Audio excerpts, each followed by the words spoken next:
Bonsoir Raquel Garrido. Bonsoir. Soyez la bienvenue, vous êtes porte-parole du mouvement La France Insoumise et auteur du guide citoyen de la 6e République aux éditions Fayard. Cette marche demain à Paris, c'est un peu le Trocadéro de Jean-Luc Mélenchon?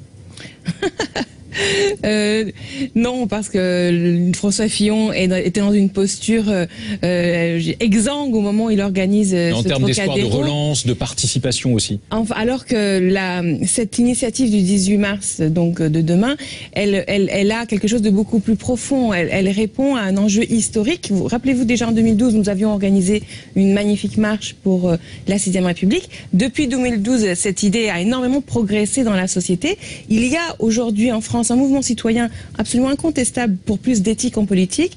Et France Insoumise et le candidat Jean-Luc Mélenchon ont lu ce mouvement de la société. Donc, ce que vous verrez demain dans la rue, entre Bastille et République, c'est bien plus que des insoumis qui soutiennent la candidature de Jean-Luc Mélenchon. Ce sont des citoyens qui décident ensemble de déclencher le processus historique pour cette 6e République. Mais on va reparler de la 6e République, évidemment, de ce que contient cette idée, mais au-delà de la démonstration de force qu'appelle de ses voeux Jean-Luc Mélenchon, est-ce qu'il n'espère pas surtout relancer d'une certaine manière sa campagne ? Je vous le dis, les deux choses sont concomitantes parce que le processus historique, vraiment, moi je considère par exemple que je fais partie d'une génération dont c'est la tâche historique. Moi je n'ai plus envie de participer à des élections présidentielles sous la 5e République. Vous ne répondez pas à mes questions sur la campagne, à un moment donné où, quoi qu'on pense des sondages, il reste bloqué, Jean-Luc Mélenchon à la 5e place.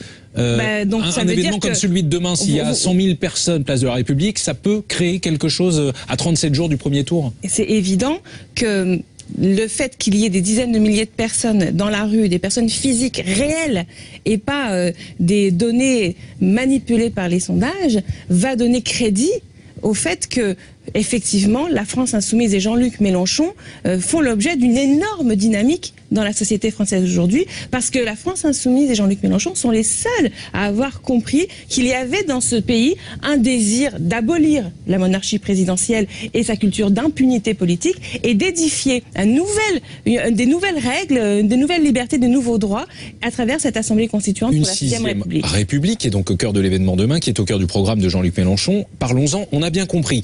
Le candidat, s'il est élu, veut convoquer une Assemblée constituante chargée d'écrire une nouvelle constitution qui sera soumise au référendum. D'ici là, il appliquerait son programme. Est-ce que derrière cette idée, il n'y a quand même pas un risque d'instabilité institutionnelle ? Je ne crois pas, à l'inverse, je crois pas parce que c'est actuellement que nous sommes dans une instabilité. L'instabilité, pour moi, elle vient de l'illégitimité. Lorsque vous avez des députés qui sont élus dans des océans d'abstention, lorsque vous avez des gouvernements qui sont obligés d'imposer leur loi par l'article 49 alinéa 3, lorsque vous avez des candidats qui sont empêtrés dans des affaires judiciaires qui vraiment ternissent leur propre image et les obligent en plus à trahir leurs paroles, alors ça génère du chaos, ça génère de l'instabilité. La République n'empêche pas l'abstention forte. Alors notre pari justement, il est que en enlevant l'impunité, c'est-à-dire en mettant le droit pour les citoyens de révoquer les élus entre les élections, alors nous allons enlever le dégoût. Je m'explique. L'impunité fabrique le dégoût fabrique de l'abstention. Mais on ne peut pas se contenter d'amender la Constitution de la 5e. Non. Ça, c'est très clair. La révision de la Constitution de 58 ne suffit pas.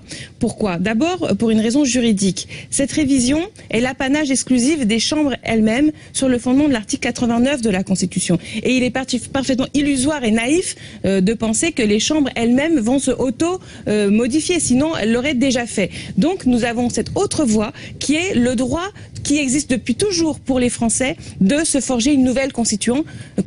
C'est le pouvoir constituant originaire et c'est celui-là que nous mettons en branle avec l'élection de Jean-Luc Mélenchon le 23 avril et 7 mai prochain. Merci Raquel Garrido. Merci à vous.